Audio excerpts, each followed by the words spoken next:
Hello and welcome to Searching for Service, brought to you by Rotary District 5950. I am Kelly Kirk. I'm Joe Kirk. And I'm Chad Larson.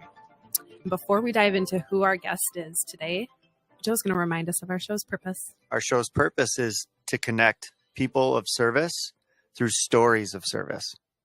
Beautiful. And connect to Rotary. And connect to Rotary. Absolutely beautiful. Thank you. Or any group that serves. Yep. Our guest today is Sharon Bloodworth. Round of applause. Oh man, this one was fun. Well, first of all, she's the incoming governor for District 5950 for the year 2024 and 2025. Bonus, she's got an amazing accent. Yep. Bonus. She loves to collect shoes of very famous people. Long live the queen. Wow, it was a great interview, and what I don't even know what to say about it. It was just like it just flowed. Well, we should all feel very inspired of what's coming. Mm-hmm. Not only from a leadership standpoint, but also she seems very passionate about the directives that she'll be championing. If there was anything I'm excited. I'm excited for her. Yeah. It was a long time coming. She's been waiting for this for 12 years, she said. To tie it in with the shoes, right? Like she drew upon the shoes, right, of Margaret Thatcher, and was just way to give it away. Sorry. Don't tell Kelly any secrets. I know. But she took that as an opportunity to go, well, wait a second. If these people, these women are just like, they're here in these outstanding high profile positions. They figured it out. Why can't I do it? Yeah. There's no glass ceiling. There's no, I don't have this as well, they'll hear more about it in the interview. Yes. Very inspiring. Yes. So. Well, you're going to have to listen. We'll be back after the break. I'm Kelly Kirk. I'm Joe Kirk. And I'm Chad Larson. Hello and welcome back to Searching for Service, brought to you by Rotary District 5950 and Russell Hampton Company. I want to thank them for sending us some swag. They're the #1 printer for Rotary in the country, so they can help you out with any of your Rotary printing needs or your business needs. Thanks, Chad. Yep. Just going to do a quick introduction of our hosts. I'm Kelly Kirk. I'm Joe Kirk. And I'm Chad Larson. And we want to welcome our guest today in studio, Sharon Bloodworth. Thank you. Welcome. We're happy to have you. For those of you who are listening today, you're going to really want to listen in. So Sharon is our incoming governor for District 5950 for this upcoming year, 2024 and 2025. We're very excited to learn a little bit more about that and how your process has been from start to finish. But let's get to know you. Perfect. That's kind of how we like to start everything. So I've heard it was the Spanish Inquisition. Yeah. We're going to really try to trip you up here. Careful what you wish for. So Sharon, let's start with, everybody can clearly hear your accent. So why don't you share with the listeners, where are you from? Oh, brilliant. Well, I was born in the UK, but my dad worked in oil. So I grew up in the Congo, Indonesia, Texas. That's a whole country unto itself. Yes. France, Italy. We moved pretty much every 3 years or so. Wow. So I've spent most of my time actually out of the UK. But I talk to my mother every day, which I think why the accent sticks. I was just going to ask. But they think I sound very American. So yes. Oh my gosh. Very exciting. Mm-hmm. When did you, so I think I read, is your 20th year in Rotary, is that correct? 20th year in Rotary, 30th year in the US. Wow. When did you settle in the Twin Cities? That was about 22 years ago. Wow. So came here with an ex-husband, typical thing. Usually an ex kind of brings you to Minnesota. I was really excited because the only thing I'd seen, it was 90210 with the two kids that were from Minnesota. And I thought, that sounds great. And so, yeah. But however, it's so wonderful that it's always really hard to leave. It's a great place to raise children and, really brilliant. So it's a best kept secret. Yeah. What made you join Rotary 20 years ago? So my old boss was a Rotarian, and I was looking for something charitable to do, but during the day, because I had a young daughter at that point, the club actually met in my building, so I literally just had to fall out of the elevator to go up to it. Very nice. Yeah. But I landed in club number 9, which is the 9th ever formed out of 40,000 clubs around the world. So I couldn't have been more lucky in kind of hitting that club. And I thought I was really lucky when they let me in originally. I was like, oh, I can't believe that I'm in here. But they've just, it's been unbelievable. So in regards to the amount of years, you've really had a nice opportunity to see the evolution of Rotary as well. What has been some of the things that you have learned in the evolution of Rotary? Oh, well, I remember one of my first meetings. Women were let into Rotary in the 1980s. And I think one of my first meetings was they were pointing out kind of the gentlemen that voted against ladies. Welcome. Yeah. Although, you know what? I love to belong to organizations where that it's hard to get in and that you're not particularly welcome because it's much more fun. Yeah. And I was the first woman in my CEO group as well. So I like that attitude. Oh, love it. And so they were again, Rotary has changed from a very kind of traditional more kind of male based, very, you have to be kind of the peak of your career, and then over the last 20 years it's really become an environment where all are welcome and encouraged, and it's really been through an amazing evolution. And so we still have that fine history of huge mentorship and leadership and community building, but it's been really fun, and it's different around the world. So we have 1.4 million Rotarians around the world, and every country and culture has a different flavor. So, for example, in my hometown in the UK, it's still a men's only club. I went to visit them. I didn't realize that. I went to visit them, and they might not let women in for another 100 years after my visit. But I had a great time, and they were so welcoming, and it was a real giggle. That's good. That's really good. Surprising that after having you come visit, that they didn't maybe have that mindset shift. Oh, yeah. It's kind of interesting. But I look forward to seeing them again as district governor and to go and wave the flag again. But they're a brilliant group. And again, every culture and group is different. And that's why there's always a home for everyone in Rotary somewhere. That's right. As soon as I start getting the invites to the mom wine book nights. Okay. I haven't even gotten an invite yet, so relax. There was a group called the Brutarians, and it was Rotarians from all around the district that would get together just to go to the different breweries. That's a good idea. Not quite my flavor. If it's a winery, I would definitely be that's my flavor. But so I am thoroughly impressed with your bio. I've taken a look at that, and I see, obviously it's an impressive background. You've got a large private investment firm, both in Minnesota and Florida, and it's owned by all women, right? Just by me. By just you, okay? Yeah. And so there's a huge leadership component that goes in with that. And so what are some of the commonalities that you see between what you do with your investment firm and then what that means in respect to Rotary as well? So when I came to Minnesota 22 years ago, I kind of started as a director of operations in an investment firm, and since then, again, bought out the owner 6 years ago, and it's made us the largest women-owned private investment firm in Minnesota and Florida, which I'm insanely proud of. But I wouldn't be where I am today if it wasn't actually for Rotary. Do share more. So in the sense that my Rotary Club opened up the community to me. So I got to know kind of who people were and got to know people very quickly. Being president of my club, it meant you were up in front of 150 people every Friday running the program. So I soon learned public speaking skills.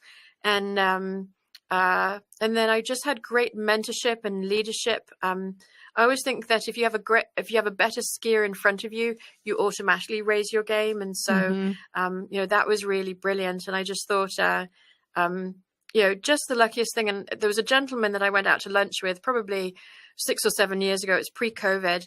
And he said that he'd never seen a transplant into Minnesota be so ingrained in Minnesota society and events. And he's like, how is that? He said, because Minnesotans are really nice, but because you've all gone to junior high together, you don't necessarily need more friends.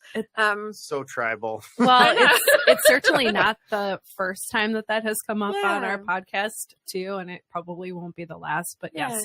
And so, I said it was actually Rotary. You know, when I look at all the organizations that I belong to and all the different boards, if I look at my closest friends, they're actually Rotarians, and so it's a tremendous place to expand your network, and you're welcome. Yeah. Well, and I think even just at the local level, like I think about like being incorporated into Edina. I mean, especially for you, Kelly, you came over from east suburbs and the other side of the country through Rotary, as I like to call it. It's pretty amazing when you're connected with education through the city government, through the different major businesses and things like that, and very quickly you're like, oh, you feel very part of the community. You start serving in the community, and you know I definitely attribute that to as well to getting to know. Like, so it was kind of nice to hear like I'm a transplant, but was able to get the strong roots. It just shows you that. When you get involved in organizations that have roots in the community, of how quickly you can build those relationships. Yeah. Oh, it really does. Yeah. And I was very nervous. And it was funny that I remember the night before I was made president, and this was 2012. And I thought, oh, what have I done? What have I done? I really don't like public speaking. What have I said yes to? And so my installation meeting, I came in dressed as the Queen. I had blow up corgis, and I essentially said it. And it was most of the older male partners of the big law firms downtown. And I essentially said, for a year, we're having British rule. I brought wigs for them all to wear. So they were now made into like British barristers. And I think secretly they really wanted to wear them. And so we, they laughed, and it was the most tremendous meeting. And in fact, after I spoke, they all stood up with a standing ovation. And I thought, oh, they really love me. This is going to go well. I didn't realize it was tradition that you were supposed to do that. Oh my gosh. But I laughed, and then I never looked back. And then all of a sudden, just the nervousness disappears. And then it was just like, it was the most marvelous year of my life. I remember being on a plane going somewhere thinking, if the plane goes down now, I am going out on top. And so I thought the only thing I could beat after being president was district governor. So it's been a long, it's been a long wait. It's been 12 years that I've wanted this job. So that is so cool. Yeah. It'll be interesting in 12 months or a little bit more than that. And we'll have you back on the show and go, so was that your peak experience? Or are you like looking at that other carrot in front of you, like the actual carrot, right? No, I absolutely can't wait. I have been waiting. And my view is that, as I said before, like I would not be where I am today if it wasn't for my Rotary Club and my Rotary friends. So I saw this district governor role as a real give back tour. So 2019, I went to kind of study in Stanford, innovation and change management and organizations and what values are to, again, be able to really bring that back to our district and help them thrive. So, well, and if you don't mind, like a lot of this show is geared around membership, exposing Rotary to new people. And one of the ways that Rotary is valued to people is through business. Like it kind of started as a networking group and all of that. Right. And it's really fun to hear that you acknowledge the fact that Rotary was a key component in that, key. But it's always funny. Like it's not directly, it's this kind of remainder thing. Like it's, if this, then that. It's not then that, then this.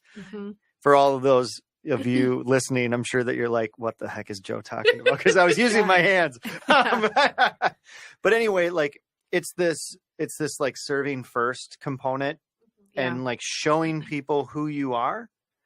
And it's an amazing opportunity to show people who you are as a person. And then when people see that, they trust you, they like you, and then people use people that they know, like, and trust. And so, for those that are listening and going, I really want to build my business, is Rotary an organization to get part of? What recommendations would you have for somebody that is going in with that thought process? That was a really long way to ask a very simple Yes. question. Yes, it was. So we know that Rotarians that join, about half of them are joining for service and half of them are really joining for networking. So we know that. But however, the largest attrition is usually in the ones that are on the networking side because they really hope to have done business much faster. And Rotary is very different. It's not the Chamber of Commerce. I mean, you're really coming together to do really amazing things in your community and build very authentic friendships. But when you do business together, it's much deeper, and kind of the resources you have in the club, it's very, very different. But as you know, I mean, it started with a group of gentlemen that wanted to do networking, and then the service came from that. It wasn't the initial thing. But however, kind of in Rotary, we've had a long-standing tradition of not talking about business in Rotary. Yeah. And part of that, it's not to discourage it, but it's really to encourage the much deeper friendships and relationships first. And then it makes all the difference again. So, well, in my experience with it too has been, so when you join like a like a networking group, is you get like skin layer deep relationships, and it's really hard to get to like the second and third layer of relationships in people's lives that are really meaningful. Whereas Rotary, typically your first interaction is with a little deeper interaction. So it takes a little bit longer, but you're kind of getting to the same location in about the same amount of time, because maybe you get a referral to somebody that they just met or whatever. But typically, if you're getting a referral from a Rotarian, or if you're connecting with a Rotarian, they're like, hey, I want to introduce you to my top person that I really care about. And you're like, whoa, okay, cool. So my point is that it seems, in my opinion, because I've done both, that the outcome at the end is the same. It's just kind of the way that you get there is different. Good way to... Right. And I also think that, and I think Rotary operates a little differently in the business arena as well, is that you're really encouraged to connect with significant people in the community, and you have them come into your club. So it's a much faster way to make a more significant difference. And I always say part of the value, so for example, nonprofits, is having multiple nonprofit members in our group or in the district, because they can all get together. And at the end of the day, again, there is power in numbers and understanding each other. You can help each other get jobs. You can help each other improve. So it's so much more than just a referral to direct business. It's real self-development and growth, and that'll make you a much better business person ultimately than just exchanging business cards. So, yeah. What are you looking forward to most as you become governor? Are we going to see the Queen again? Technically, it would be Empress now. Yeah, we have a whole Commonwealth now. Gosh, what am I'm like, I don't know my British. I know. Sure. I know. No, I think so as district governor, you are required or requested to go around and visit every club in your area. For me, there are many areas in Minnesota that I haven't traveled to or seen. And so usually if you have a weekend or a week trip, well, I'll go to Europe instead of kind of go north. And so I can probably count on my hands the amount of times I've gone north, because there's so much in the Twin Cities to see and do. And so I think that's going to be really exciting. And for me, that's exotic. So for example, for all my European friends and kind of my Asian friends, is that when I say, oh, I'm in Minnesota, they're like, oh, yeah, okay. And it doesn't really register. But if I say I'm by the Mississippi, they're like, oh, I mean, that is like being by the Nile and or the Amazon. And so I'm excited to kind of visit. I'm totally going to use that. I'm by the Mississippi. Yeah, absolutely. Wow. We were taught how to spell it in school. I mean, it's an exotic thing. I'm married to an Iowan, and that's fields of corn, and it's so exotic for me. So, oh my gosh. Yeah. I don't think Iowans have ever been referred to as exotic ever. Right. Fabulous, I can tell you. I went to school in Iowa.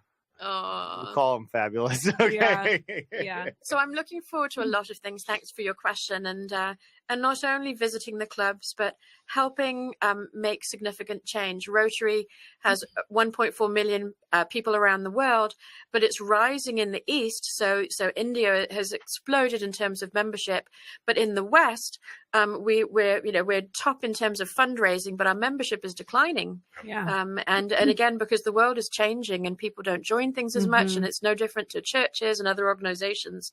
So that's one thing that which is why we're here, to kind of expand Rotary. And so that's one of the things that I'm committed on working on. And I think I have a magic bullet because I have been studying over the last couple of years, because again, really wanted to maximize this year. So I'm excited to work with our president-elects in helping create some change around that. Very cool. That'll be cool. Can we go into that deeper, or is that for another time? We'll have to have you back on. I think we got to wait till July. That's okay.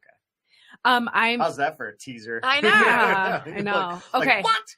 I'm going to just shift it because I want our listeners to have a little bit more, like a further glimpse into who is Sharon outside of Rotary. Yes. And I off air, I was like, I am so fascinated with your bio. Oh, I'm thank you. fascinated with some of like the things that you have that are of interest.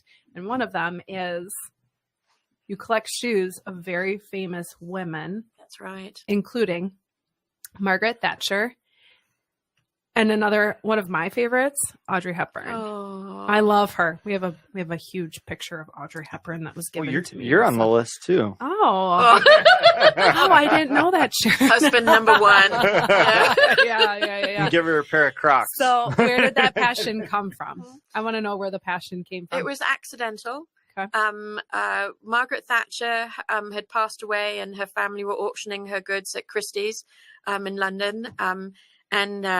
And I really wanted one of her work outfits because she was a great role model for me. Because again, when I was growing up in the UK, the Queen was Queen and Margaret Thatcher was Prime Minister. So I thought there was nothing I could do in the world other than be Pope. I could do everything in the world rather other than be Pope at that point, having those two ladies. Yeah. So I never saw glass ceilings. I mean, that's why, again, I'm so happy to play in any organization where I don't really belong, because if you don't see the barrier, you don't do it. So anyhow, with Margaret Thatcher, so I'd wanted one of her outfits, but there was some guy in South Korea that was bidding them up, and being in the financial world, I do try and be prudent in what I buy. And so it was just beyond what I was going to pay for, but I managed to get 3 pairs of her shoes. And I thought, oh, this is nice. And then a couple of months later, Oprah on eBay was doing a decluttering and raising money for charity. And so I got Oprah's shoes. And I thought, oh no, this is the start of a collection. And then it went from there. And so then I've got Audrey Hepburn's, I've got Dame Margot Fontaine's little ballet shoes, I've got Misty Copeland's ballet shoes, Martina Navratilova's tennis shoes, Annika Sorenstam's golf shoes with mud on them. They have to be used. So these women had to have stood in them. Meryl Streep, Cher, Janet Jackson. Some ladies say no. Yeah. So Barbara Walters said no. Dolly Parton said no. Ellen DeGeneres said no. I know, that surprises me. But however, and the Queen said no. I did ask for the Queen's. However, I did get a beautiful letter from Buckingham Palace explaining why I couldn't have them. Wait a second. So in your, you ask directly? Oh, it's like fishing. You have to be very patient, very patient. But, no, I go straight to them. Okay, so it wasn't as if it was like an auction, it started off with Sotheby's and Christie's. If they have an A-class lady, I will know that they're up for sale. But a lot of the time I go direct and just and ask them, because what I found was it's all trailblazing ladies. But if you stand in their shoes in their hardest moment in their industries, they're incredible. They've paved the way for all of us. Yeah. The only ones that fit me are Margaret Thatcher's. Most of them are too small. Oprah's is the largest shoe I've got. Yeah. And so occasionally I'll put on Margaret Thatcher's shoes, one of the 3. where again, I think, what would Margaret Thatcher do? She wouldn't be crying right now. She would be, no, she wouldn't. Hold Wait, it Sharon, together. you seem like such a bubbly, joyous person. I can't imagine you crying. I'm kidding. I'm kidding. Yeah. So so I highly recommend collections to people because it's just fun. It's fun in the chase and fun to get them. So I'm so glad that I asked that question. It was a great response. And I am impressed with the fact that you go directly to the source, too. Oh, yes. Mm-hmm.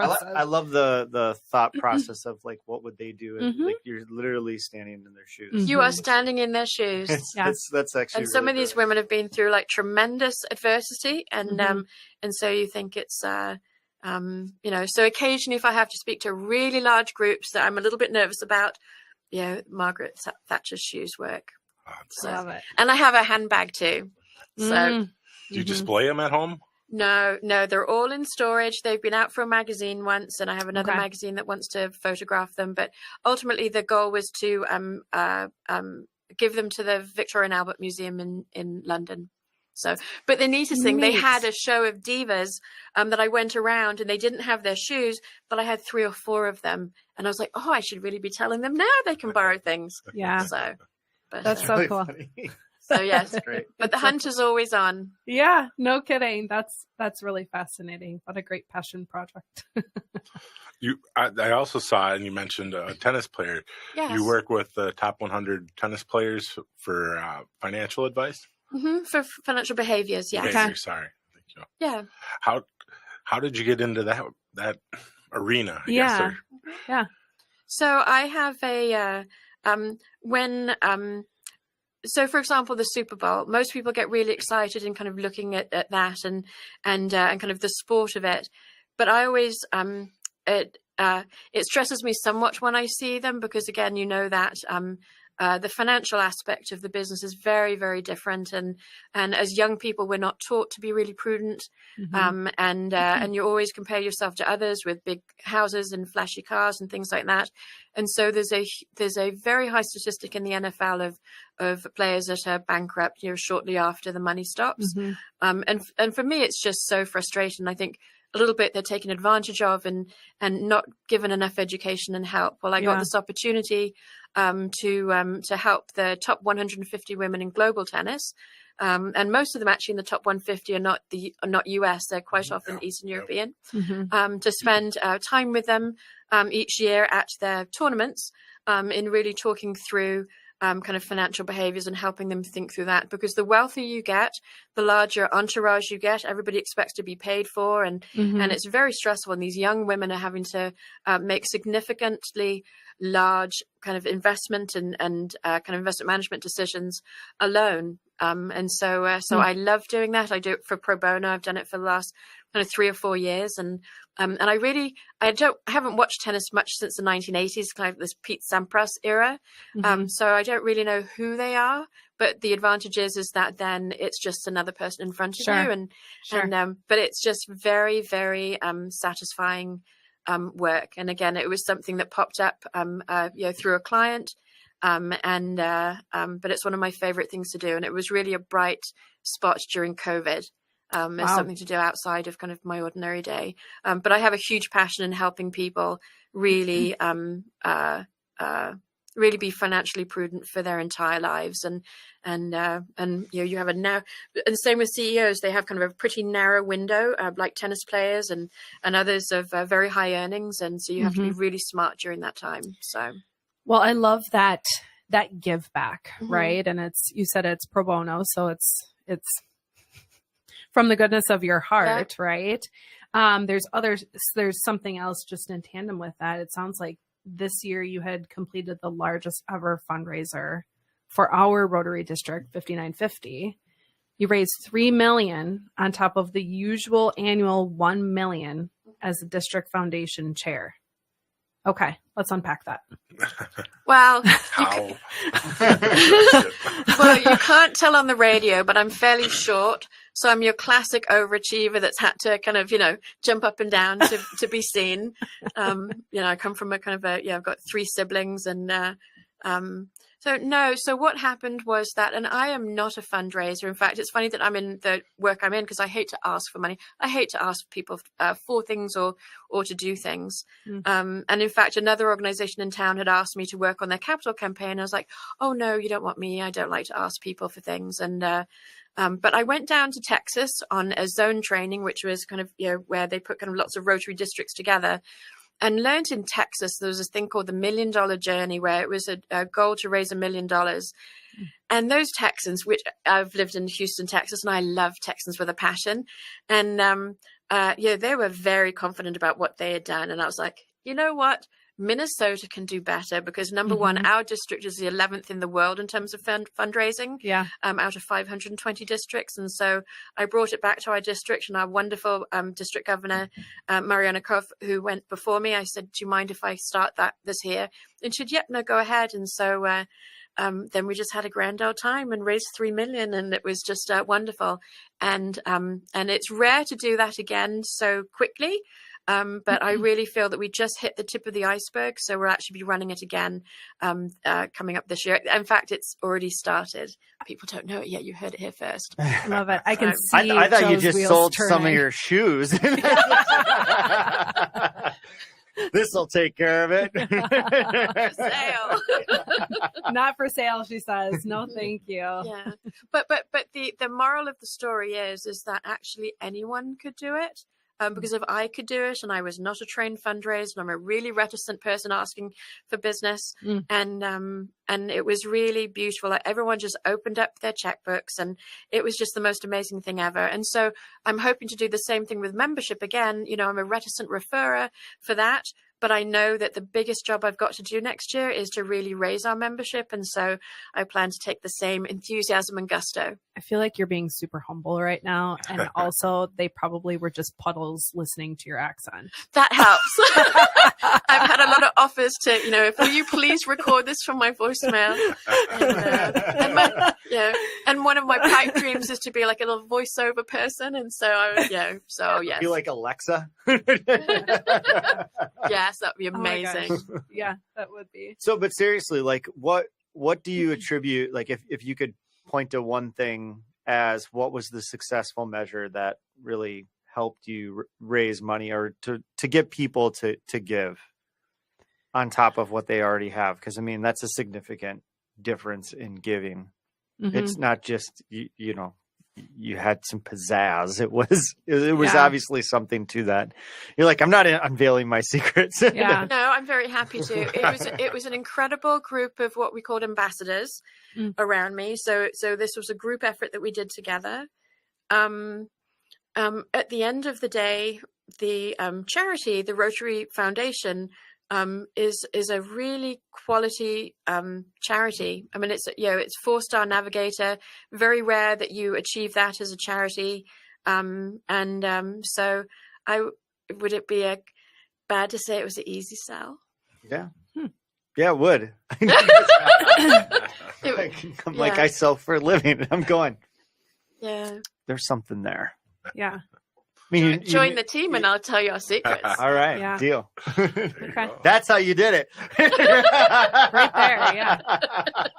Yeah. I'm not giving it away. You come join the efforts. And no, in fact, I am giving it away because I'm actually trying to promote the how we did it to as many districts and clubs as physically possible. Yeah. So we actually replicate this around the world. The central leadership in Rotary International has asked specifically that we actually run these programs across the world. So I'm actively involved in helping promote and teach everyone the secrets. Okay. Well, there'll be a happy hour and cocktails at some point. We're going to share this. Yeah. I can be bought with shoes. Shoes, not drinks. Okay, yeah.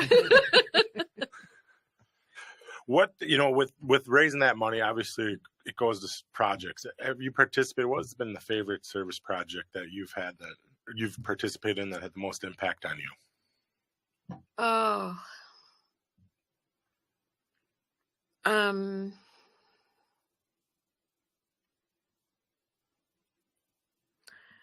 This is called dead air. I know. I didn't mean to okay. stop you. It's called suspense. Yeah. Suspense.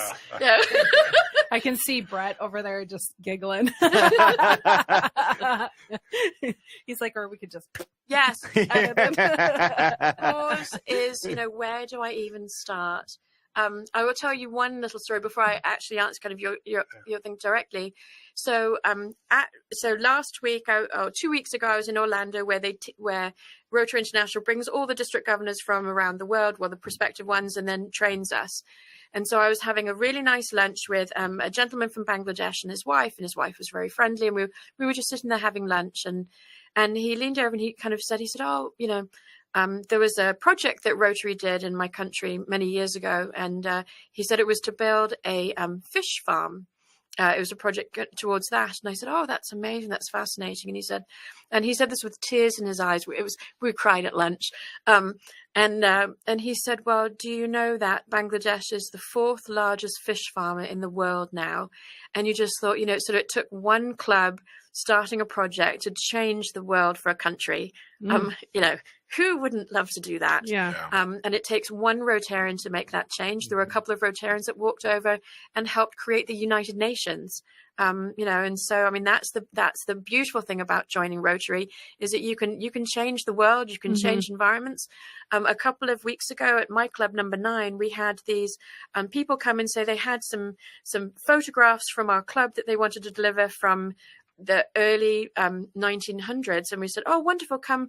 And so the lady spoke to us, and she said, "Well, what you don't realize is that," she said, "that my grandfather was a member of this club, and then he fell ill with mental illness, and his wife, and he had quite a few children, and so his wife was going to be pretty destitute, and the club said, 'No, we're going to look after you.' And she said, 'Well, how are you going to do that?' And they went and lobbied apparently the Minnesota government to create kind of the first mental health coverage in the state." And you think, and that came from my Rotary Club, and you just think, isn't that the most tremendous thing in the entire world?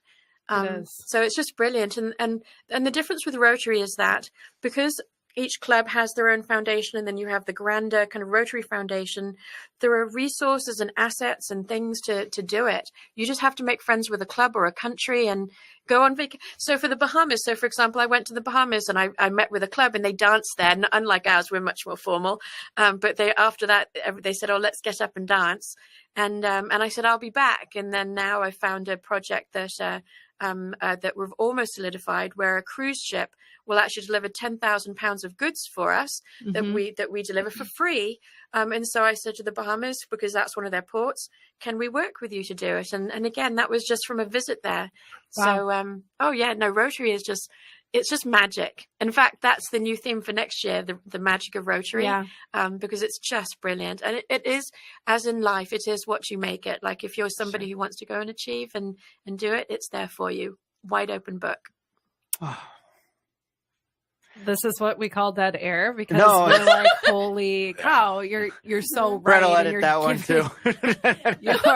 your like examples are beautiful in just what Rotary can do.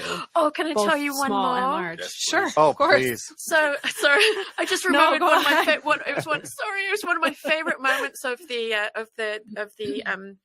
it's called International Assembly, where they were doing training. And most people are used to in Rotary is that so half of our giving is in local community efforts, so parks and benches and projects, and half of it is international giving. And so I would say 100% of giving is generally in international, is us to some area that's less developed. But during COVID, I don't know whether you know this or not, but during COVID, there was a district in India that actually did a project from there to us, to Maple Grove. Just had somebody to on Raj, maybe it was Raj, that did, where again, all the PPE and the masks and everything were developed for us here. And that was just, after years of our club doing projects with India, that was the most beautiful thing that in our when we had an Araphany, that they did it in reverse. Yeah. And so I need my Rebecca shoes. Oh, no. Not be crying. It's okay. This is the beauty of this podcast, is when you kind of get into those raw emotions. and it helps the listeners understand why Rotary is the best vehicle. It was beautiful. And so in this training room we had, I explained this. There was a gentleman from the Indian district opposite me on the opposite side of the room, and I'd explained to the whole group that projects aren't just one way, and what we'd experienced in ours, it's called reverse grants. And I got to thank him from across the room for what he did for us, and it was the most beautiful moment ever. But it's just so it's just terrific. And so, for example, when our bridge fell down in Minnesota, is that again, you had so many clubs from abroad kind of saying, "How can we help you? What can we do for you?" When the George Floyd incident happened, is that there were so many clubs that reached out from abroad. It's the most beautiful thing in the world, because we have so many communities here that it's fantastic. So I love Rotary. 2 quick observations. One is, I do think that last story was really great, because we sometimes forget that, we get stuck in this, like we're helping everybody else. And then to have those moments where we're getting help and we're receiving, I think that's so important. And then number 2, just an observation about you, is something about you that is so unique is you've removed almost every single boundary in front of you. Like we as people, we put things in front of us. Like I think the thing that I can raise my hand to that that, one, I'm literally like listening to you and going, wow, she does such a nice job. And like, you struggle with things like everybody else, but you find a way to go, no, this is where I want to go. This is what I want to do. This is what I'm doing. And I think about how often, and I'm sure that our listeners will appreciate this too, is like you put that self-governor on of like, oh, I can't do that. Or, oh, it's not supposed to, I'm not supposed to be here. And you're just like, whatever. I know. But it's super empowering, but it's super palatable in like your results. Because that's what I always look at. I'm like, okay, what are the results? What are the results? And you look at $3 million raised. You look at that you disrupted an all male or club, like all of these type things. And I'm like, anybody can do that. Like, and we just don't, because of the reasons I just said. And so thank you so much for modeling that, because like I'm even taken away and I'm going, oh crap. Okay. No, you don't play small. Right. No, you have to live large. You know, the barriers are only in your mind. And I'm trying to figure out what to collect. It brings you great joy. Truly great joy. Kelly's over there like, no, please no. But sometimes you have to find other ways. So, for example, there was a big earthquake in Indonesia where a lot of people were displaced and schools were reduced to rubble, and the government rebuilt the schools but wouldn't rebuild the kindergartens. And so my dad, who lived there, came to me, had a lady over there and said, well, can Rotary help? And Rotary doesn't actually build buildings. They won't do bricks and mortar. And the rationale is, well, then who owns it? And so there's difficulties around that. And so, which you can understand, they will fill it with medical equipment and people, but they just can't build buildings. And so I said, that's not going to be possible. And I took it back, and I thought, well, this was 2007, I think it was. And I was like, well, then I'll do it. And so I thought, and the cost wasn't that expensive. So like, would I build a fence or get new floors or to put on siding on my house, or I could build a kindergarten? And I thought, oh no, I'll go and do that. So I actually took on debt to do it, which is why, people think you're nuts, but I was like, but I would have taken on debt to, at that point to build a fence. But what Rotary could do is that the 50 or 100 kindergartens that were around it, they could then put in supplies and put in playgrounds and things. And it was the most beautiful thing. And I didn't go over for the opening because, again, it was really expensive to do that. And so I told my dad to tell them that it was with love from America.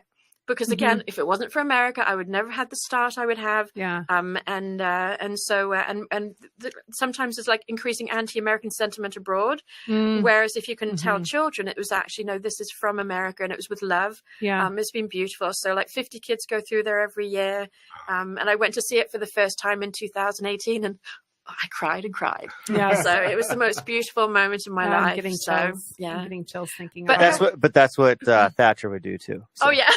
Yeah. No, she never cried. You never saw her cry except for the very end when she left office, and even that was behind in a window behind a curtain. So.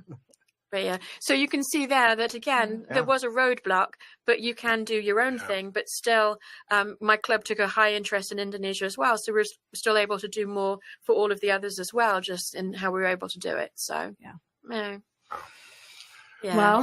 Well, you're going to be a return guest. I'm just Yeah. going to tell you. this has been so wonderful, Yes. Sharon. I can't believe that we're actually over our time right now. It's Sorry. So it'd be so nice to have you back on, and we're cheering for you. And for we've got District that Governor. 30 seconds to kill out of here. Yeah, no, it's all good. But again, we want to thank you. Thank It's you been so an much. honor, and loved just hearing everything about, the personal and the professional, and how it all kind of combines with Rotary. So. And the power of Rotary, the magic of The magic Rotary. It truly is. Yes. I mean, I highly recommend it to everyone in my life. I said, if you're looking for friends, looking for meaning, looking for for things to do, there's a home for you in Rotary. Yeah. What a great way to That's cap perfect. everything Looking off. forward So, to July. thanks Thank everyone you. for listening. I'm Kelly Kirk. I'm Joe Kirk. And I'm Chad Larson. We'll be back.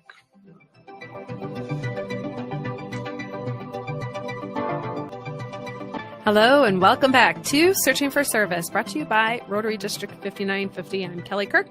I'm Joe Kirk. And I'm Chad Larson. What a great interview Ooh. with Sharon.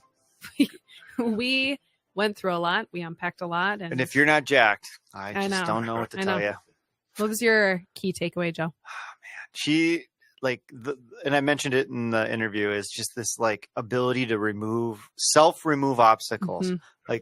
That's an incredibly powerful gift because it just keeps you moving forward. How about you? Kelly? Oh gosh. Okay, my turn. I would say that there was no barrier too big for her, and it's something to just kind of look for. It's like I was very much inspired by just don't let the barriers stop you. Yeah. And How about you? I think she represents where Rotary is going too. I know Yes. we talk about a lot of things, but overarching, that was the big thing. As I was thinking about it, was this is where Rotary is going. This is why I think we like to be a part of Rotary too, is for somebody that sees it in a different way. And my other biggest takeaway is I'm looking forward to, July to hear a little bit more on some of the details. I know we'll have her back. Yeah, we should definitely have her back. So we just want to. Anything else, guys? You want to add? Yeah, I think the importance to the last little takeaway was just how rooted Rotary was for her being a transplant. Yeah. In my business, and we hear it a lot from people. It's hard to get to know your community. Yes. Okay, if you move here, join Rotary. It sounds like it connects you to your community. I can attest to that. I think you can attest to that. She can attest to that. Yeah. Wow. So if you hadn't had a chance to listen to all of that interview, go back and hit replay. So we want to take the moment to thank our listeners. And I'm Kelly Kirk.